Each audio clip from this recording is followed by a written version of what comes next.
Welcome, ladies and gentlemen, to the Reborn 72 Pin Connector podcast. I am Tom.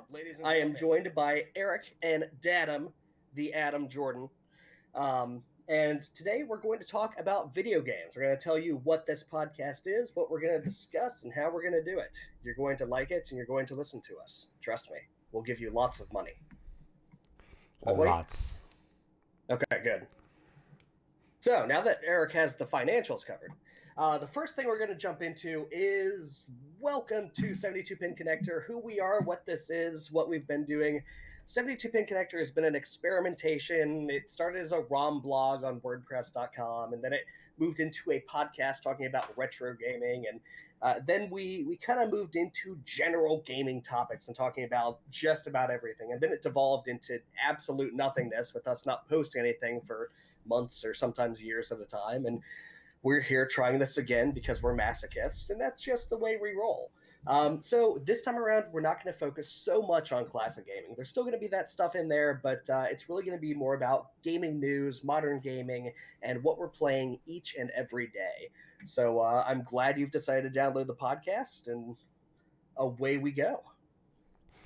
So, probably a nice way to kind of get us going with this is give you a little bit of a background on what we tend to play as players. That way, you understand if someone is a big FPS guy, he's not going to try to go and tell you all about sim based games. So, myself, I tend to be a guy who plays a lot of simulation games, a little bit of FPS, and that tends to be about all I do, and then Rocket League on top. I play a lot of Rocket League. I'm addicted to it. Other than that, mainly puzzle games, horror games. I'm a sucker for things with cool aesthetics, like an art style, art direction, things like that. And that's about it. I play a whole lot of everything, really. It's probably easier to list the things I don't play. I don't play a lot of racing games, with the huge exception of Mario Kart. I love Mario Kart. And if Nintendo ever decides to release an F-Zero game sometime, in the next 35 years, I'll be sure to play that as well. Well, that in Daytona USA. There's a couple racing games that I really love, but I don't go out of my way for them. I play, some FPS. I'm not the biggest FPS player. Um, I've been getting into Dota 2 pretty heavily the past couple years, and I'm sure Eric and I will talk a lot about VR gaming on the Vive. That's kind of been my most favorite gaming thing since I bought it. Um, I played some strategy games and just a whole mix of stuff. There's really not a whole lot that I won't play. So right there is pretty much us in a nutshell. So first thing we really wanted to get to is a little bit of old news, but since this is really our first go at it, it's going to be our first time talking about it, and that is the Sony VR. The PSVR just launched a few weeks back to the media, and it's been mass produced or mass released for about a week and a half now, I think. Numbers right now, as we see in Japan, was fairly low. Japan was only moving about 51,000 units, a far cry short of what they were anticipating in Japan. American and European numbers have not been released yet, however. So, how much of the PSVR have you been able to look at, Tom? For me, I've looked at nothing except reviews, a few videos online, and listening to, secondhand accounts of people who have either tried it at Best Buy or decided to buy one. Stuff I read on Twitter. I haven't gotten a chance to use it myself. From what it sounds like, it sounds like, a good entry level into real VR gaming. And I'd like to define real VR gaming as anything that's not, the Galaxy Galaxy Gear. Yeah, the Galaxy Gear or cardboard or any of the other cardboard knockoffs. Something that's not powered by a phone that you get, 20 minutes of, if you could even call it gameplay before the thing dies. Um, Dadam, do you have any insights on PlayStation VR? Because I'm sure I'm going to rant here soon. I'd like to give you a chance to get a word in edgewise. uh, no, not really. I mean, my VR experience is pretty limited to what I've played at your guys' houses, basically. Um, so the Vive, I've never tried an Oculus. Obviously, never tried the PSVR. Um, now, doesn't the PSVR use technology that was made for the Move Yes. a So while back? yeah, so it feels like Sony just had a ton of Move controllers and thought, you know what, we could probably leverage this and make a little bit of money off of this huge loss we had. That's exactly what it looks like. So they use the Move controllers. I don't know their fancy name for them, and then they also have their camera that will be used to track you. It's just one camera straight in front of you. So it only gives you kind of when you're facing the TV tracking. If you turn your Hmm. back on it, your hands go floating away. Wow. And that gets a little odd when that happens. Yeah, when I heard that, that actually kind of worried me. Like, it's a good idea, if you have all this stuff to try to modernize it and use it for something new. But is that the fact that the Move was developed so long ago? Like, does it keep up?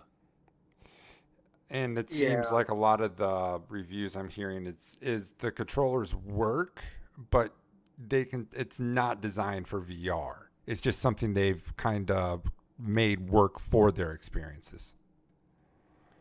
I wouldn't be at all surprised if Sony put out a another VR, another set of VR controllers sometime here in the near future. And by near future, I mean sometime within the next year. Um, the Move controllers just they don't work very well, but I'm not sure it's the controller's fault. If you look at the way PSVR is set up and you look at the way the cameras are positioned and the sensors are positioned, it's not in an optimal place. If you turn your back to those sensors, yes, they will lose you. I mean, regardless of the type of controller you're holding, it will lose you. With the Vive, you can set up the Vive to use only one base station, to use only one set of tracking coordinates, and it severely degrades the experience. As soon as you reach behind you to grab something, your hands will float away too. It's just something that happens. It just loses tracking and it carries momentum forward, and that usually involves your hands leaving your body. It's not as painful as it sounds. But it's weirding you out. It takes you out of the experience. It definitely removes you from the gameplay experience you're supposed to be in, and it's an issue. Now, if PSVR were to say, okay, we're going to give you this, these tracking stations, these cameras. We're also going to give you this wireless one. Put that behind you. If you get two or three of these things set up at proper angles, it could really help this problem a lot. I think the Move controllers could pull it off, um, but I would like to see better controllers. I think the tracking is the thing they have to look at first. The tracking's an issue, but it's not to me. Given the price, you're only going to pay $400 for the VR headset or $500 for the bundle with the controllers and the camera. That still is substantially cheaper than what it's going to cost you to get the Vive. So I mean, you're still going to get good games, still going to get some good performance, but I mean, you are paying less. You are going to come out with a lesser experience. You're not going to get the 360 tracking that you're going to get with the Vive. You're not going to get controllers that are designed for what you're doing, or even better yet, the Vive 2.0 or the touch pads that are coming out for the Oculus. So I mean, you're paying for a value. You're not paying for the best. That's why you got the $400 PlayStation, the $400 VR right there, $800. That's the price of a Vive, just the Vive, Right. and you're But up if and you running already, in VR. yeah, but if you already have a PS4, then that would be an option for those people. Yes, and even if you don't, I mean, it's still an $800 entry. Where the Vive, you're talking for graphics card, a $300 graphics card, probably a minimum $700 build, and that's going bare bones on everything. So Right, out right. the door, $1,500 just to do VR. That's just not realistic for most people. And that's not even counting the fact that most people aren't going to go out and build a computer. You could hand them the parts for free. You can hand them the parts for the price of a PlayStation and say, oh yeah, by the way, you have to put it together and install Windows on it. And they go, what? Pardon me. No, I think I'm just going to go out and buy a PlayStation now. being a PC gamer, I'm not, trying to say that being a PC gamer is the most difficult hardcore thing in the world, but it's certainly more difficult than hooking up a PS4. Oh yes, I Yeah. mean Oh yeah. console gaming's where I think all of us. Well, I mean we all probably a little bit of computer, but I mean console gaming growing up's what I did the most. NES and It's all plug and Sega. play.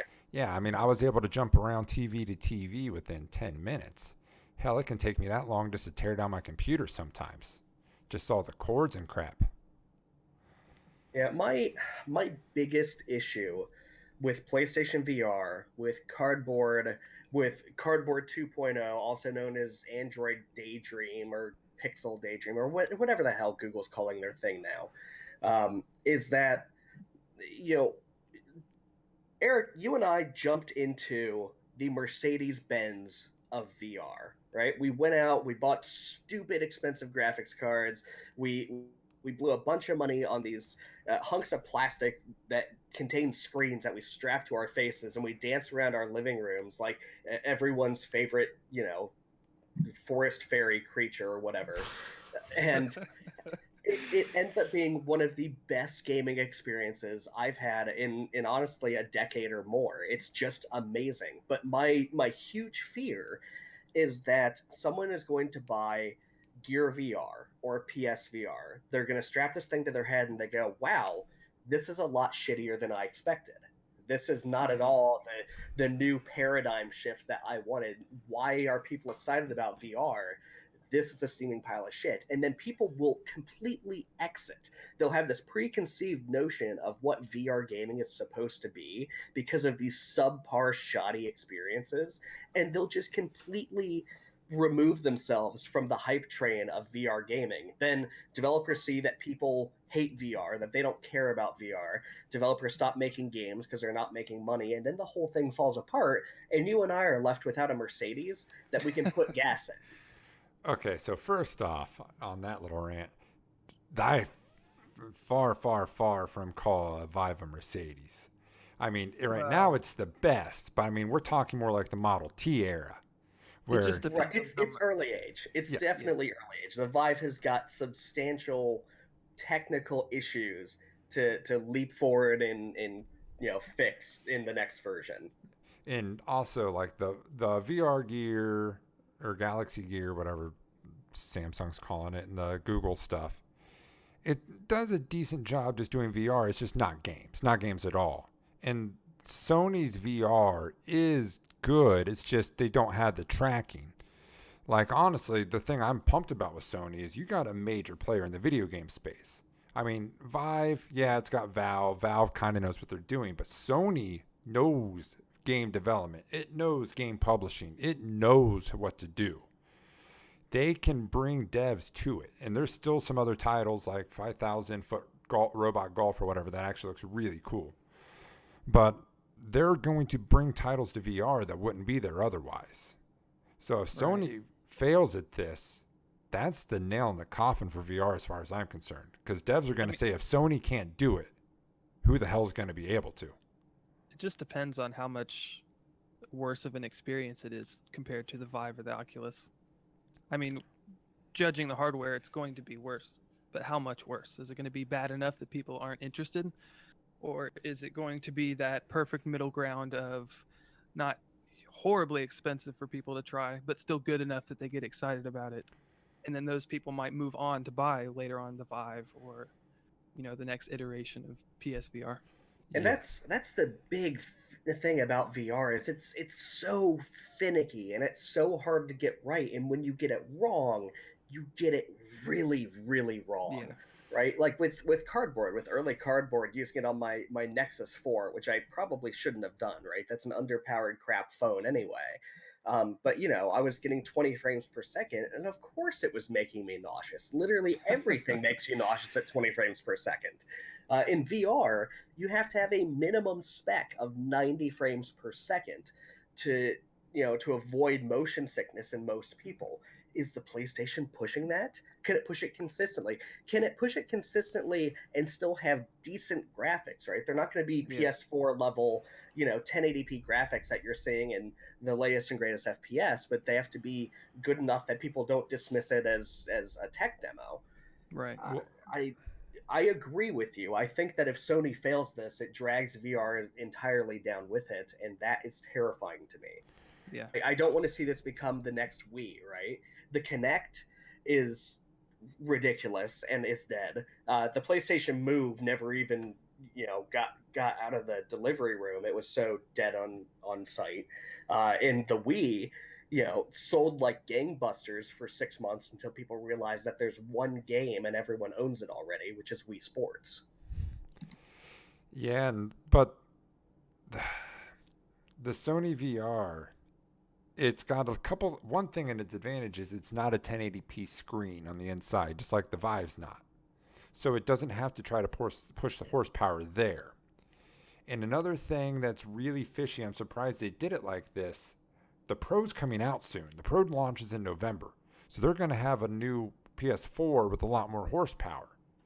I really don't understand why they pushed the VR so soon and didn't just wait till after the Pro and say naturally, hey, Right. for the best VR experience, get the Pro. You'll have more Right. horsepower, you'll be able to push better. Instead, they Yeah. risk going with a lower system. And one Right. issue they are getting right now that I do know of is that the PS4 will go into a standby or like a low performance mode while people are in VR. Oh, And the no. frame rates will start to drop. Oh, that's bad. And as Tom That's very said, bad. playing a standard game, or stuff drops, no problem. Playing VR, stuff drops, get the trash Get can. nauseous. Yeah. It gets bad. Now, So how I'm prevalent pretty of an issue? uncoordinated. But, when I've been in the Vive and walking around my virtual room, and the frame rates dip to 15 seconds because someone in Job Simulator couldn't optimize worth shit. I literally fell over and caught myself, one or two times. It is seriously disorienting. Yeah, that's the one thing that VRs always have to worry about is that one bad experience can counteract a lot of good ones. If you make Right. someone sick, they're not going to remember how much fun they had up until that point. They're going to remember that point. So mostly it revolves. I mean, the success of VR, not just the PSVR, but it mostly revolves on timing. How good is it? How good of an experience is it going to be right now? Yes. Like, would it have caught on better had they waited until they could get a consistently good experience or a lower price point? That's what I'm fearing. The Vive Yeah. is always going to be understood, but that price point of the first Vive, it's niche. This is feeling the water. Right. But as soon as Sony did it, this is not niche anymore. This is a mainstream market. Exactly. And the developers, I still don't think are ready for it. I mean, you're getting Yeah. some new games like Thumper that looks fantastic. It's on my lineup to get first time it's on sale on Steam. Whenever they get that over to the Vive, it's going to be amazing. But if they have to keep those coming, because you're asking people to buy a really expensive unit, if you don't have games that are exclusive or that much better on that unit, it's over. People won't Yeah, do and it. it's one thing to jump into Steam and buy, for $3 or $4 a VR tech demo, which that's basically my entire library is $4 or $5 tech demos for the Vive, with a couple more expensive titles. I think I have one title that's over $15.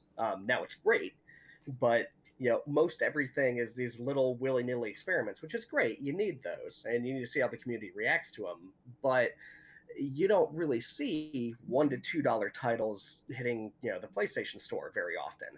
I don't want people to put their $2 Steam game up for $10 on the PlayStation Store, have someone buy it and go, "Wow, this is horrible." Imagine if Space Pirate Trainer, which for those of you who don't know, it's basically you're just holding two guns, and you can switch the guns for different weapons and stuff, and you're killing waves of enemy robots that are trying to shoot at you. It's really cool. It's got a great soundtrack, but it's a tech demo for all intents and purposes. And it was stupid cheap. Imagine if they tried to sell that for $15, $20 on the PlayStation Store. I'd feel ripped off, right? Um, Well, and they also had the early access thing with the Vive that really helps. Like the Space Yeah. Pirate Trainer you're talking about, it's a tech demo right now, but it's marketed as early access. They have Right. this core feature of the game that they're planning on building around. So they decided to let people try out this core feature, see if it's worth continuing. And by and large, that one will keep going because that is a I very would hope fun so. one. That was a lot of fun when I tried that. The recent updates make it even better. So VR, it's here now. It's going to be here for at least, another year. So we'll probably have a lot more segments on that in the future as more Yeah. develops on that. Hopefully next time we'll I have some do- hard sales numbers in North America and Europe. I do want to segue into, Sony and Microsoft both releasing V2 editions of their console, right? And this isn't the standard thing that Sony or Microsoft has done, where they say, "Hey, we made it slimmer, and you get a bigger hard drive because we're trying to push holiday sales, and it's $200 less than it launched at, which is great for everyone." No, this is new hardware. This is your games will run better and play better than they did before on the old hardware. I really think Sony and Microsoft are shooting themselves in the foot with this move, and I don't think it's going to be shotgun shooting yourself in the foot. I think it's going to be BB gun shooting yourself in the foot. But if they keep doing this, they're going to drive away consumers for one big reason. When you buy a console, you say, "All right, this is my PlayStation. I will have this for approximately 5 to 7 years, and then I will buy the next PlayStation, and it will play everything I want and do everything I need." Now, Sony and Microsoft are both saying that there aren't going to be exclusive games on their alternative, more powerful, more expensive consoles. But we know that's just a matter of time. We know that there's going to be certain features locked to these more expensive consoles, and consumers are going to feel betrayed. Consumers are going to feel like, well, if I just spent all this money on a console that I expect to last for 5 to 7 years, why wouldn't I just buy a PC with the same lifetime? At least I can upgrade components of that. And I'm not just stuck with something useless at the end of the day, and I've got to buy a whole new one. So I'm not Right. sure that they're going to do exclusives. I think the big thing they're going for is the 4K sales, which I think they're still rushing it a little bit right now. But by the end of this generation, I would say that there will be more PS4 Pros and more Scorpios than there are original 1s and 4s just for the 4K. Because 4K is starting to get cheaper, and as it gets cheaper, people are going to want to see it. And those are the main things for the newer upgraded consoles. It's 4K. Yeah, I get the feeling that Microsoft and Sony are bandwagoning on this. They see the VR train coming. They know they need something more powerful. They see 4K on the horizon. They know that people are going to be complaining because, hey, I bought this thing and it doesn't do 4K. But I mean, they're pulling the rug out from people on this one, I feel like. As long as they don't do exclusives, and I really don't think they will. I really think that they're going to just make it one generation still. It's just, okay, this one might be able to get a little higher frame rates.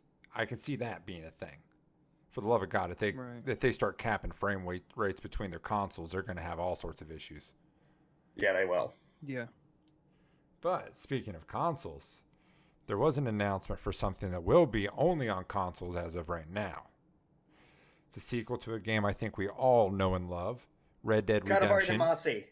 Yes. Yes. Close. Very Or close. Katamari? No. Red Dead Redemption 2. And as of right now, really no one knows anything. It's all pure speculation outside of they're saying it's going to be fall of next year. But we we're will- still excited. Still, So we actually came across some exclusive news from our sources inside of Rockstar Games that we are going to break right here on this podcast. Red Dead Redemption 2 will be set in a Western themed area. There will be horses and guns and Western music And Buffalo. and Buffalo. trains. and trains. Yes. And cowboy hats. You heard it here first. Tell all your friends. So in other words, we don't know shit either. But does not stop us from getting extremely excited about this game. And it sounds like everyone else is as well. When you switch your logo on Twitter or tweet out a red logo and get 100,000 retweets on it, you know people are a little excited. I really liked the conspiracy theory that an intern at Rockstar Games was just playing around and accidentally uploaded a new red logo because they thought it looked cool. And then Rockstar had to quickly, in 24 hours, build Red Dead Redemption 2 in trailer form just to appease the masses. Nah, I doubt that's it. awesome. But That would be great. it would also be the firing of an intern. But this is something I'm really excited about.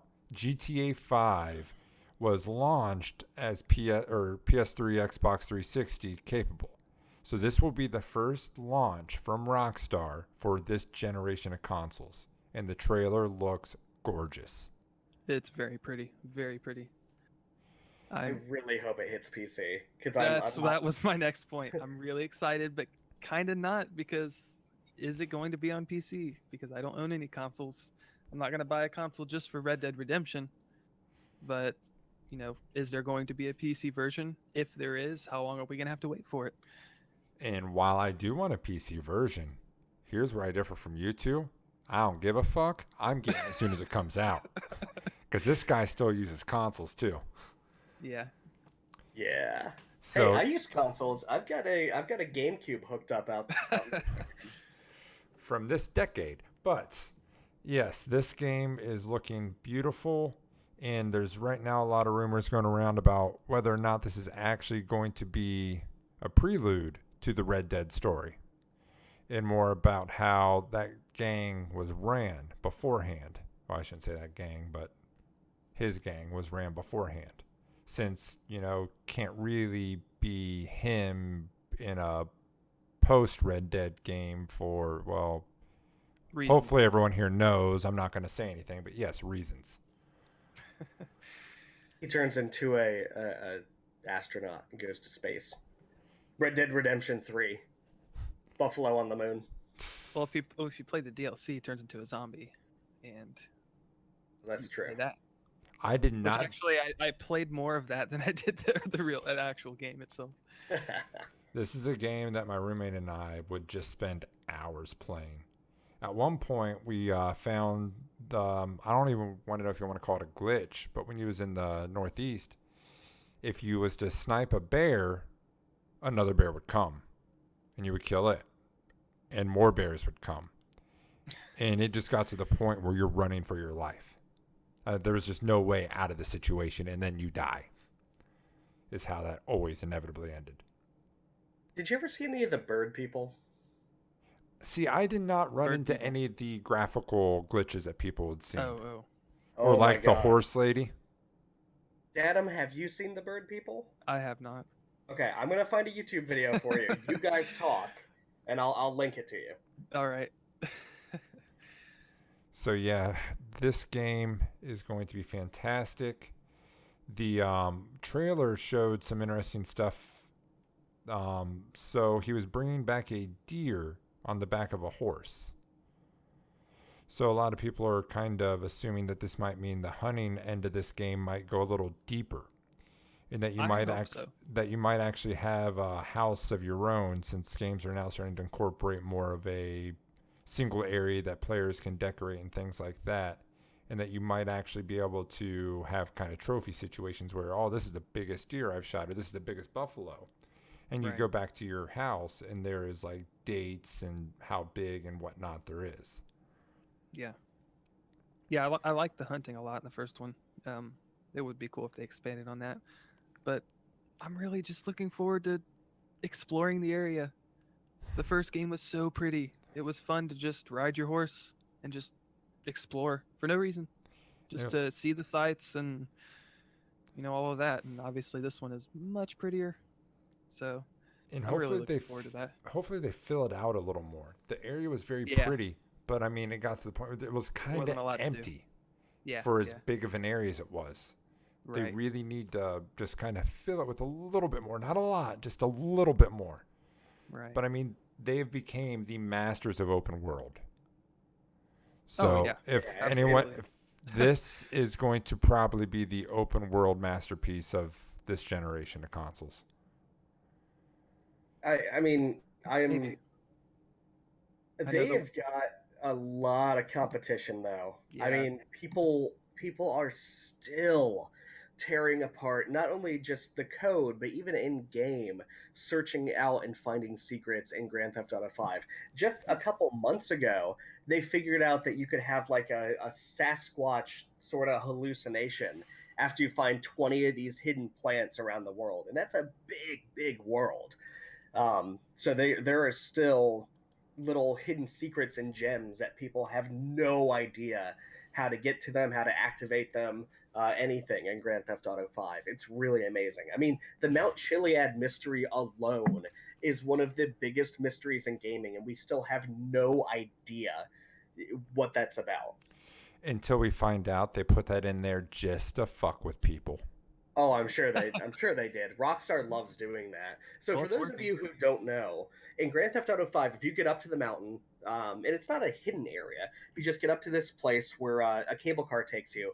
There's a map drawn on the wall that shows the mountain you're on, like a UFO at the top, which people have discovered, a jetpack, an egg, and then something else. And no one has any idea what that means.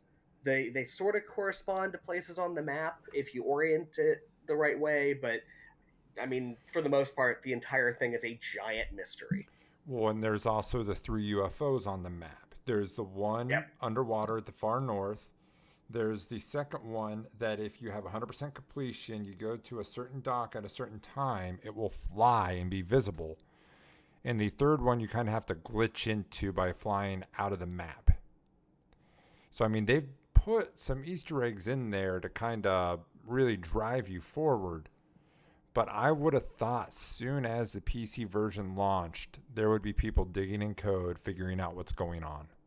Right. And that's That's what I thought too. that's what's really making me think that this might just be them having people chase their own tails.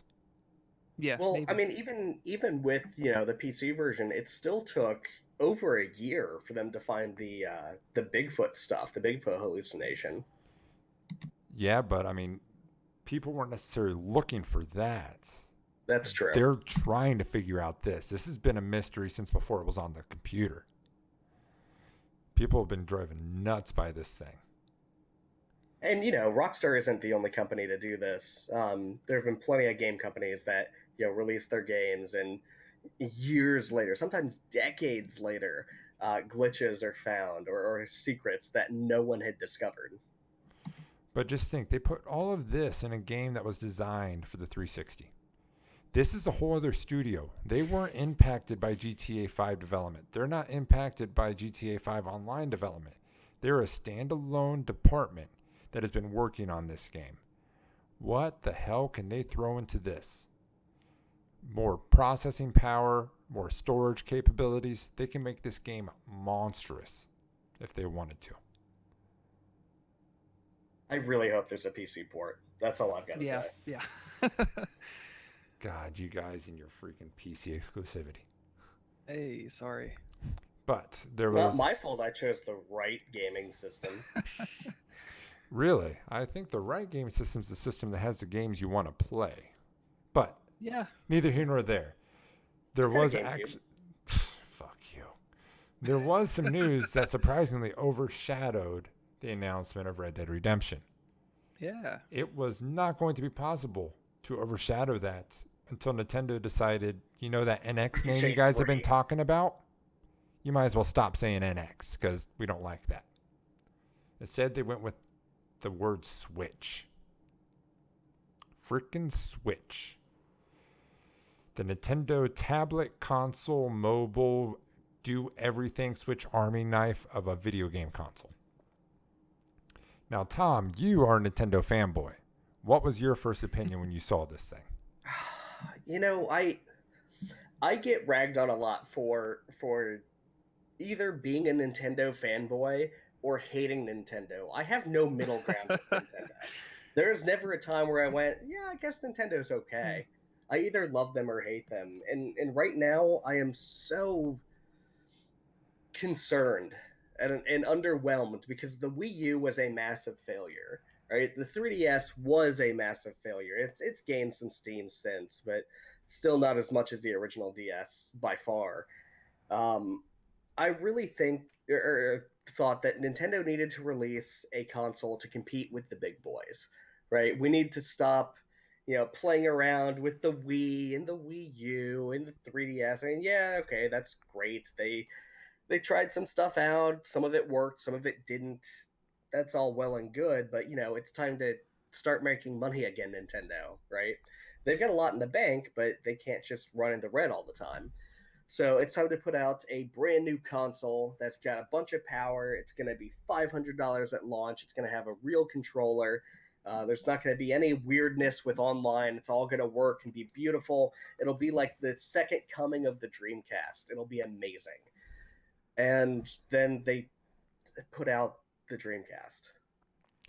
Um, it's it's Nintendo trying a new thing yet again, and all I want is for them to go back to 2003 or to the year 2000 and say, hey, that PS2? Yeah, by the way, here's something that can do 1.5 times the graphical capability of the PS2. Oh, the Xbox? Yeah, we run pretty much neck and neck with that thing. But instead, they decide to release a tablet, a goddamn tablet with controller sides. I'm intrigued. It looks interesting. It doesn't look like the worst thing in the world, but it's yet another underpowered Nintendo system running on a completely different chipset architecture, which means that all of those great, nice games that your third-party developers have been writing for x86 chips, which, by the way, run in the PS4 and Xbone. The porting process is not straightforward to get those to run on the Switch. There's going to be a lot of blood, sweat, and tears to port games over, and pissing off or alienating your third-party developers is exactly what caused the Wii U to fail.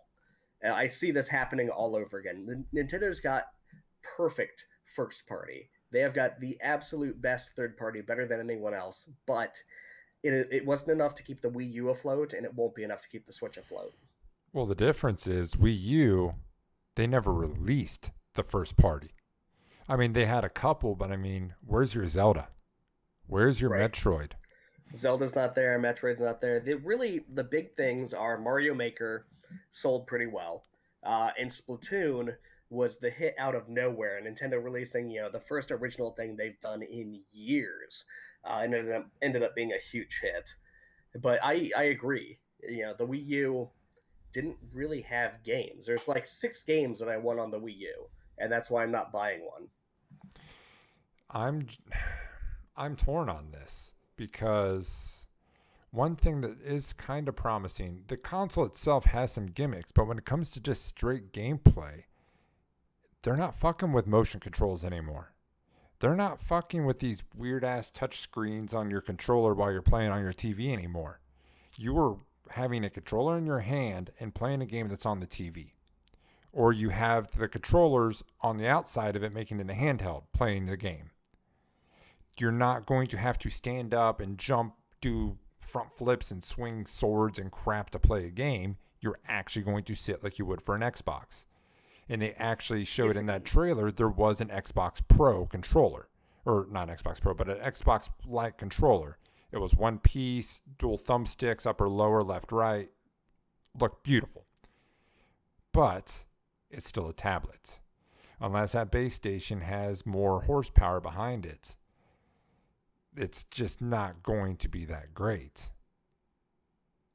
Yeah, so from what we know, NVIDIA designed basically a new Tegra chip for this thing, which means it's got as much power as, a Shield tablet, which isn't a whole lot, all things considered. Um, I'm not mad at Nintendo. They didn't go completely off the rails like they did with the Wii U. I'm just disappointed because the NX could have been so much more. It it didn't have to be yet another underpowered Nintendo system, and we still don't have real specs for this. We still don't know the resolution on this thing, or what the chipset can push, if the base station has any power at all, or if it's just a dock. We don't know if the battery life is going to be an hour, if it's going to be 6 hours, if you're playing a Mario game, is it going to get 8 hours? And if you're playing Skyrim, is it going to get 2? Because that would be horrible. That'd be really shitty. Um, what we did see in the trailer is that they are moving to cartridges, which is great because cartridges are now faster and will hold more data than any discs out there. It's awesome, and it will make development costs slightly cheaper, I believe. Nintendo did have the courage, though, to include a headphone jack, which we can all agree is probably the greatest thing ever. They even made in their press release a jab at Apple. They said, "Leave the courage to Link." Here's a headphone jack, which I thought was amazing. The console itself has got kickstands, so if you want to throw it on a table somewhere, you can, and then use the controllers by themselves. I love the controller idea. I really do. I want to see how they function in practice. And I'll have more on that later.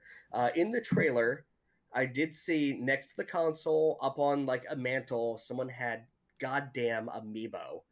Which, if they're going to include Amiibo support, but I don't want them to. It's another gimmicky piece of bullshit to lock game content behind useless clutter that Nintendo charges $25 a piece for. I fucking hate Amiibos. I have no idea.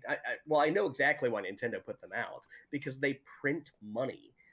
But from the perspective of a gamer who doesn't want to have any more shit laying around than I already do, why? Just why? And if you're gonna charge me for extra shit in a game, don't make me buy a plastic piece of shit I've got to hold on to use the content. Just let me buy the damn content like everyone else that's sane. The controllers, the Pro controller looks great. It looks awesome. It looks exactly what you would expect a controller to look like. I think that's fantastic. The Switch controllers, the handlebars on the side, the docked ones look nice. The non-docked ones we'll have to see. But Nintendo has never gone wrong with controllers. And I am remembering the Nintendo 64 when I make that comment. I thought the N64 was a great controller. It's a little too breakable, but I thought it felt good. It controlled well. The GameCube controller is by far my favorite controller out of all of them. So if there's anything Nintendo gets right consistently, it's controls and how the system will feel to play. So that I'm a little concerned about, but not too much. If you don't have two joysticks, you don't have a controller. That is my solid. Ever since the Xbox, that's how I felt about a controller. Yeah. You need. Well, especially if it's going to be playing more other games from third parties like Skyrim. You can't play Skyrim without two analog sticks. Or a keyboard and mouse. Well, they do, right? Because each side has got an analog stick on it. Yeah. Yes. Well, here they do. I was just referring to the older ones. My concern with these is they show, you put two of them on that plastic caddy and you got a big controller. Okay, no problem. Split them apart and you have two controllers. Man, that controller looks like it's all of 4 inches long. My hands are a little big. Yeah, and judging by the rounded back, like they can't be comfortable to hold that way. I mean, it's kind of cool, but I think it's a Nintendo gimmick. I think they could surprise you. Yeah, maybe. It's one of those you have to try it and see. Yeah. I'm kind of wondering because, we know because we bought the Vive, how many goddamn power cables is this thing going to come with in charging plugs? Because the Vive came with 1, 2, 3, 4, 5 or 6 plugs. Oh, yeah, it's fucking ridiculous. Now, granted, you only really need 3 of those, but still. Well, the beauty... It's insane. The beauty could be in the dock. I mean, that dock, it could be a single port that it plugs into, or they can do it multiple ways. If it's a single port you plug into, then the dock just splits out to the HDMI of the TV and the wall. That's it. So when you take it on the go? When you decide to come over to my place and you bring your controllers and I steal them because that's what I do, how am I going to charge your controllers and mine and all of my other friends' controllers that I've stolen over the years in that one dock, right? It's got two spaces from what we've seen. Are they going to have charging cables for the controllers? Oh, Are you're the controllers talking going to use controllers. a yeah? Are the controllers going to use a standard charging interface like the Vive controllers? It's just micro USB. You plug them into literally any charger you have laying around the house, and it just works. Or are they going to be the stupid DS chargers that are a weird thing, and now you've got to go to Amazon and buy a controller because your Rabbit ate one? Not that I've ever experienced that. Nintendo doesn't like standards most of the time. I'm really hoping they turn it around with this one, but I don't know. We'll see. You're also going on the assumption that these are going to charge. Right. These may not have internal battery packs. That could How add to would you that could be expense that they don't want to deal with. how would you use it disattached from the system though? So in the trailer, there's a guy playing it on a plane. He's got the kickstands out, and He's got it sitting on the tray table, and he's sitting there with the two controllers not connected to anything. He's holding them in his hands and playing Skyrim. They have to have either a battery or capacitor system of some kind. If it's a capacitor system, that's extremely annoying because when I steal my friends' controllers, they go into a drawer where no one ever sees them because I don't want to be accused of stealing my friends' controllers. Um, and if it's a battery, sure, it'll just sit there. It'll decharge slowly, very slowly over time. But if it's a capacitor, it's got a very limited lifetime before I've got to charge that guy up again. That means that when I pull the controllers out of the drawer, everything is dead. Well, what I'm getting at is you're assuming Nintendo is putting a battery in. It could be AA batteries, man. You could That would be bring your nice. own batteries. There was a time when I thought that would be nice, and I still kind of think it's nice, but I really like rechargeable batteries today. I really like internal battery packs. We finally gotten to that point where AA's are more annoying to me than rechargeable internal batteries, I don't like internals. which is a miracle. I like what the Xbox has done. Ever since the 360, they've had they've had a battery pack that was AA's. They fit into this pack. Then you could just get battery packs that are rechargeable, slip right into your controller. But the way these these controllers are, I don't see them putting putting their own rechargeable batteries inside of them, because that would bump the cost of those little things up a lot. Well, keep in mind, Wiimotes were $40 a pop. Without a battery. Right. Now add a battery to it and make it to where you have to have two of them to play. Yeah, I see what you're saying. So, how much is a well, I guess 360 controllers are 30 to $40 today. Yeah, More without if they're wireless. yeah, and that's without the batteries.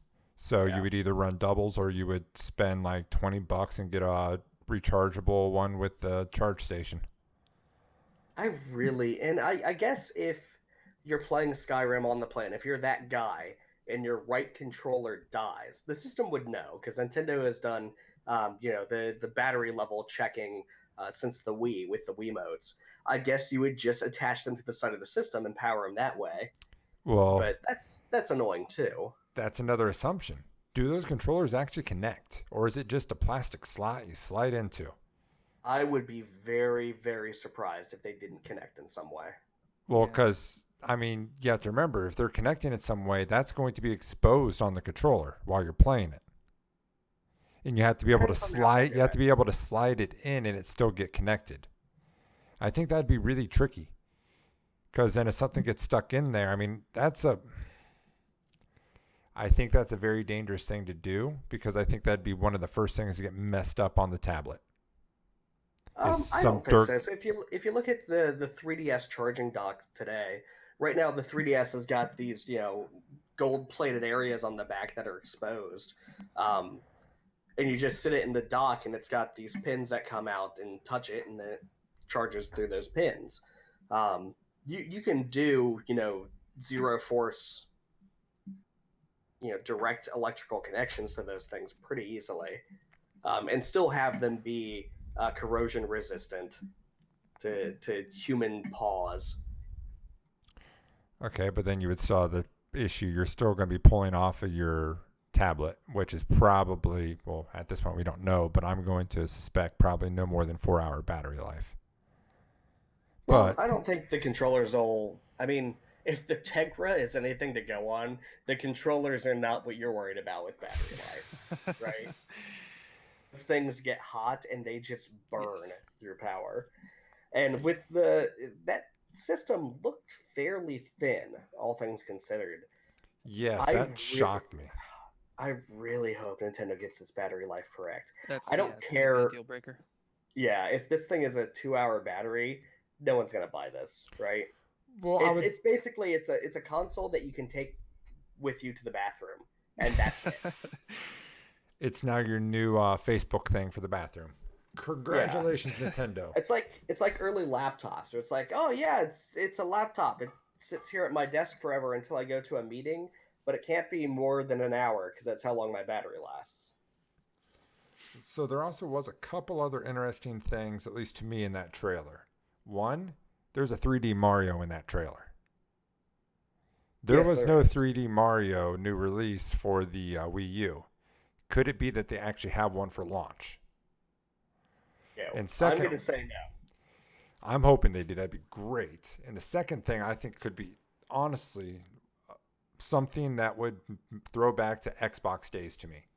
The basketball scene, there is two different switches set up playing against each other on NBA, what seems to be NBA 2K17. If they can do that direct wireless between consoles like that, that's fantastic. That means I can bring my NX, I can bring it over to your place, and we can play against each other right there. No router needed, no nothing. That would be really big for their fun machine kind of branding, where it's just, hey, Mario Party, you got one, I got one, let's go have fun. Well, did you ever own an original DS?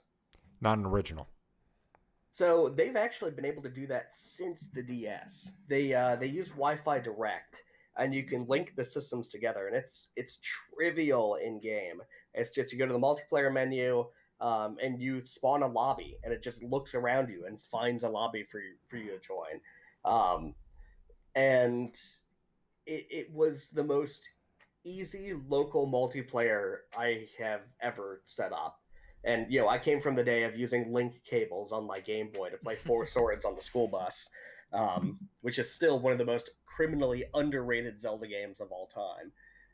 But the DS has been doing that for a while. The DS also did something awesome, which the Game Boy did as well in uh, smaller ways. Um, if you had in certain games, you could have one copy of the game and stream the game data over to other people, up to three other people. So you could have Mario Kart was one of these games. Now you got a very limited track selection because it had to move all of the track data wirelessly to every system, but it would basically load Mario Kart and those tracks into the RAM of other people's consoles. So you can have one cartridge and play 4 player multiplayer with everyone. It was the coolest damn thing ever. My That is brother and I awesome. would, there's only a few games that require two cartridges, and it's usually because they had to stream something off of the internal storage. They couldn't just load the whole thing into RAM on the other system. But my brother and I would always buy, one copy of the multiplayer game we wanted to play because we could just play it and it would just work. It was one of the most amazing things that I've seen any gaming system do. I really wish the PC could do something like that, but I've never seen anything rival the way Nintendo implemented it. I just can't see Nintendo doing that again.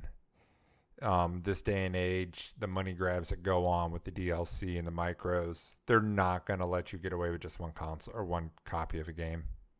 I don't know. I mean, if it's wireless AC, if they can say, all right, this is Wi-Fi Direct, we know it's Wi-Fi Direct because it's going through the system, and unless you've jailbroken your system, we can reasonably expect that most people using this are using it legitimately. Um, you can stream wireless AC game data to another console, and depending on the RAM in it, you could probably get a couple teams and in the court, and then the announcers and everything else of NBA 2K into the other console's RAM. Yeah. It just matters it's on the certainly RAM. possible, but yeah, is it going to be beneficial for them to do that? Are they going to lose out on a lot of money? Well, the great thing is them this or- this isn't up to Nintendo, right? This is all Nintendo has to say is we have the feature. It's available. It's up to Mhm. developers. There were some developers where I'm sure that they could have used the Wi-Fi Direct single cartridge multiplayer, but decided not to as a way to push sales. And that's up to the developer. They don't have to use the single cartridge system. It's up to the developer to give the option, possibly. Like, if they want to add that, sure, they could if Nintendo lets them. Nintendo can't force them to have it, but Nintendo can force them not to do it. Nintendo just can refuse to license the game. Well, I mean, it's a core feature of the console. If they didn't want people to do it, they just wouldn't build it. Well, Right. you don't I'd be know very it's a surprised. you don't know it's a core feature though. They may honestly be intending the use of you bought that game, he bought that game, link them. Right, right. And they might. I'd be surprised if they abandoned that because that was one of the best features of the DS. Getting together at recess with three other people who had Nintendo DSs and playing multiplayer Super Mario 64 was just fantastic. That's something I would like to see more of. And it's gotten less and less of playing the same games with your friends in the same room. Yeah. Like, yeah, it's really convenient to jump online and we could play anywhere, from different states, wherever. And maybe it's a lot of nostalgia, but there is a lot of enjoyment and a lot of good memories I have of getting a group of friends together and sitting in front of the same TV playing the same game. Playing Shooting Halo your mouse 3, shooting your buddy in the Oh, head yeah. online is one Oh, thing. yeah. Being able to shoot them on the head when they're in the other room and you can yell across at them, it's so much better. I miss LAN parties. I miss LAN parties Yeah. so much. But there's one more thing I wanted to point out to the NX that really kind of caught me off guard. Switch. Or Switch, sorry. I say NX because I was going to bring up one of the first reasons we knew Nintendo was working on another console was the patent that got released. What in the fuck happened to that controller? That controller that they released that patent for is no way, shape, or form what they have for this Switch. It was the only thing that's similar is it was going to be a controller that the entire surface was playable. Like it would be a huge touchscreen, pretty much is what it was going to be. Turns out all they have is a freaking tablet. Well, keep in mind that Nintendo, the way their internal R&D is set up, is it's split into teams, and these teams compete and try to make the best, weirdest, coolest Nintendo stuff they can. And getting a patent isn't really indicative of anything. So we've seen patents being taken out for games that play themselves. Nintendo took out a patent on the player dies a couple times, allow the game to play itself for them or to show them how to get past a part. And we saw 5 or 6 years later Nintendo start to use that in games. So we might see this resurface in some form or another. But they don't have to guarantee its use, and it gives them leverage to say, "Hey, we know that you built a touchy boomerang controller. We want a nickel for every one you sell because we own the patent." Yeah, but it's one of those things where I was really hoping to see it because it was such a cool looking design. It was just such because like Microsoft patents this whole room projection idea, and then all of a sudden here's HoloLens. So when you see Nintendo about a year later doing their touchscreen controller, you're thinking, hey, this is going to take this adaptation of the Wii U and just actually do something cool with it. And then you see them release this tablet-based, more traditional style controller, which I'm not going to complain about damn time to go back to one. But it was still a little weird to me. If there's anything I've learned about cool looking controllers, it's that Mad Catz sucks. And I'm really good with having boring looking controllers. Yeah. Yeah, I think everyone's going to be in consensus on that. Okay, so while we're on the subject of touchscreen controllers, do you think the Switch is going to have a touchscreen? I think it'll be a touchscreen in limited use. I think it will have a touchscreen so you can navigate the actual operating system to be able to Mhm. get into games, into apps, and maybe scroll through movies on Netflix or use the web browser. Mm-hmm. But I do not think it'll be a core component of any gameplay unless you get an actual mobile game on there, like Well, yeah. Mario Run or something like that. I think exactly the opposite. Um, so, like we saw with the Wii port of Twilight Princess, where you can use the Wii remote for certain UI interactions, I think that's what it's going to be like. Like in Zelda, I'm sure your start menu, you can drag and drop your items onto the buttons that you want to use them on. Um, I'm sure menus in game will be driven either by controllers or by touch, just because it's easy to develop games that way, and why not? I think this will have the touch capability of any modern tablet, and I'm sure the games will have modern tablet UIs to them that could also be navigated with a controller. Um, Yeah. I would be very very surprised if they limited its use in any way. I don't think it's going to be touch centric. I don't think it's going to be Wii U's level of touch all the things, or the DS's level of we're going to make everything touch because we can and we think it's a good idea, even though it's pretty shitty. Um, but I'm sure that there will be touch in moderation and where it makes sense. I would not at all be surprised to see a WarioWare touched remix on this console. As long as everything that comes out can be, because you're going to dock it and play on your TV, so you can't Right. lose any functionality if you're sitting on your couch with the controllers and the Switch is up on the coffee table or whatever. So Right. maybe on the first round of proprietary games, their first party IP stuff. But after that, I can't see them using touch. And big reason is no third party is going to use touch. Because if they use touch, that means they have to dedicate X more time to the Switch. And the more time they have to put on the Switch, the more likely they're going to forget about the Switch. I actually don't think so. But it's not for the reason you think. You're thinking of, hey, we released this game for the Xbone and PS4, we're moving it to the Switch, let's not spend any more time on touch. Totally agree with that.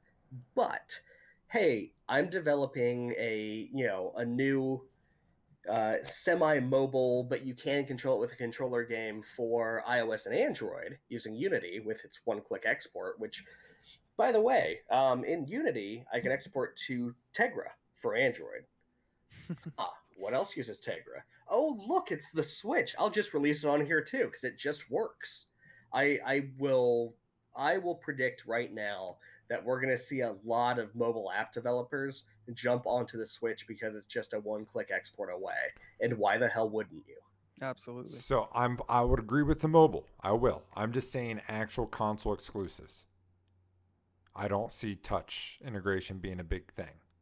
Mobile stuff, I will give you. I agree with that because it makes sense. And if you're already a mobile dev, why the hell not do a little bit of work in Nintendo licensing and throw it on the NX or the Switch? Yeah, you might make a few bucks for checking the right import box in Unity. It's basically what it works out to. And Unity's marked as a third-party supporter of the NX or the Yep. Switch. Man, it's going to take Well, me a long time to stop saying that. they already are, right? So anyone who develops for the Shield tablet or Android in general today could make games for the Switch. Not that it's an Android platform, but that it works on that chipset. The Right. engines are already there. The tooling is already there. Um, I think Nintendo again is putting themselves in this. It's no longer a no man's land, but it is when you compare it to their console neighbors, right? It's a no man's land for PS4 and Xbone because who cares? We don't want those games anywhere. They're putting themselves smack dab in the middle of mobile gaming, phone gaming and consoles. I think that's where they lie. And they'll die. If that becomes their third-party support, they don't get AAAs and they get mobile development instead, this console will be their Dreamcast. they're already being the first to market. The last console that was this ahead on first to market was the Dreamcast. And we all know how that went.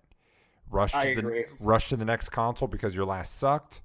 Have a actually really good console with really good ideas, but you were out too damn soon and you died because of it. And I mean, I don't want to spend a whole lot of time on this because they have fixed a lot of their problems. I just want Nintendo to make online great again. That's really what I want. Because Nintendo's online system has been such a piece of shit. And, God, they have so many opportunities to fix that. Yes, they really need to. So, we're going to end with a gaming fact of the week. And who put this in? You did. I was going to ask you, did you fact check it? Oh. If you didn't check it, I would not say that one, just so you know. Maybe we'll say it next week if we haven't fact checked that. Yeah, no, this is common knowledge. It's part of video game history. Yeah. So here, okay. I'm gonna privately link this source. No one should go to that source because it's a terrible website. But did you know one of the original presidents of Nintendo also owned a Love Hotel in Japan? Yeah. A Love Hotel. Yes, Love Hotel, which is exactly what it sounds like. Lovely. And I see what you did there. Well, I mean, that said, he was a businessman. It made money, and he, owned businesses. So why wouldn't you own a Love Hotel? Yeah, if I were president of Nintendo, I would own a Love Hotel. I'd own too. But yes. So as crazy as that sounds, it is part of Nintendo's history. They're not going to put it in, the printed manuals of Nintendo history, but it is out there. You can research it, and I think it's just funny. But with that, I think we'll wrap it up.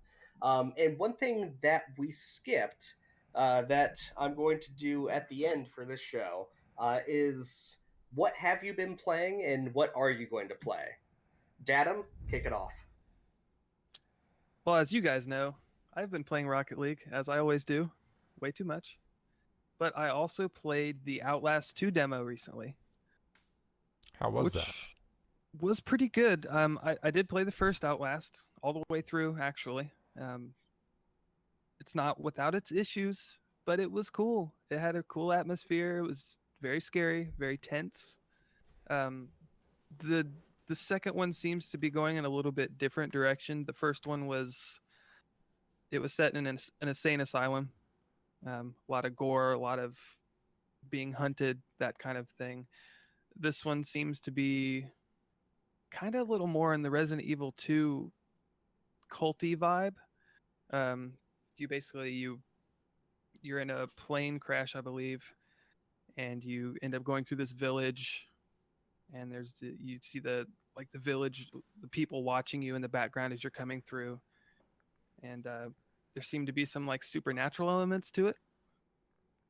So I'm looking forward to seeing what they do with it. Hopefully they fix some of the issues with the AI from the first game. Is kind of exploitable, which kind of took you out of the whole horror vibe. But yeah, I'm looking forward to it. I'll probably check it out when it releases. Sweet. That's about all I've played recently. What about you? For me, I've been actually I haven't played a ton this week. I did install Fallout Shelter last week. I am very late to that train. It's a mobile game. It is in the genre of click this and wait a little bit, but it's not a whole money grabby, horrible mobile game. I haven't spent any money on it, but I feel like it's not raking me over the coals. I can buy stuff, but I don't have to. It's a really, really well done game. Don't expect a Fallout game. Don't expect an RPG. But if you've got some time, if you want to play it, check out Fallout Shelter. I think I'm done with it now. I've probably played 5 or 6 hours, not very long. But for a mobile game, that's way longer than Yeah. most mobile games have held my attention. And it's free. Go out, check it out. It's a lot of fun. Um, think um, think Sim Tower, but with the click and wait mobile game sort of aspect to it. It's interesting. Um, Other than that, Dota 2, Counter Strike Global Offensive. I love Counter Strike, and I hate Dota 2. I don't know why I keep playing Dota 2. It's a terrible game full of terrible people. I think after this, I'm going to play some Dota 2. Other than that, a lot of Vive stuff. And that's it for me. And I've primarily been doing this week some Rocket League, trying to get my rank up before the end of the season. Don't know when that's coming, but I definitely got to get there. Little Factorio, the game still got me hooked. Still early access. Really, really good game about resource management, automation. Think Terraria, but you have miners that mine for you, and then you put them into smelters that make the raw material that then you put on conveyor belts that go to your factories and make other materials that go on the conveyor belts to make other machines. And you try to get this entire factory automated on its own while you're fighting off aliens from destroying it. And then this upcoming week, I am finally, for the first time ever, going to create a WoW character and dive into that a little bit. If you don't hear from me next week, please rescue me. Why. I have just disappeared in the MMO darkness that I'm always trying to avoid. And last night, I installed Gears of War 4. I'm actually very excited about trying that. I've heard very good things about that so far. You'll have to let me know how that is. Yeah, let us know for sure. Yeah, I got one of the play anywhere codes from Xbox or Microsoft. So in theory, I should be able to also take it to my Xbox One. First off, I'm just going to play it on the PC, but then I'll see how the whole migration thing goes. I've heard it works fairly well, but I want to see since I just created a new account for it. So that'll be interesting. Nice. Very cool. Very nice. So, and I think that's all we have for you this week. So hopefully next week this will be a little well-rounded and we'll have some more conversation for you. Yeah. Cool. Well, we will see you all next week. To tune into our podcast, you can visit 72pinconnector.com. That's the number 72pinconnector.com. We've got our podcast up there. Of course, everything for free. You can subscribe there. We'll have this. It'll be audio only, but it'll be up on our YouTube channel. That's also at 72pinconnector. And Twitch. We're on there too. So just throw in the same stuff and you can see us live. There is a little button that you can see if we're live or not. We're going to try to do this every Friday night at around 10 p.m. We got a late start tonight. And eventually, I'm not going to promise when, but eventually we will have video going on. So with that, we'll bid you adieu. And if you would like to send us messages, don't, because we don't have that figured out yet. See you guys. Tweet at us. Bye. Bye. Bye.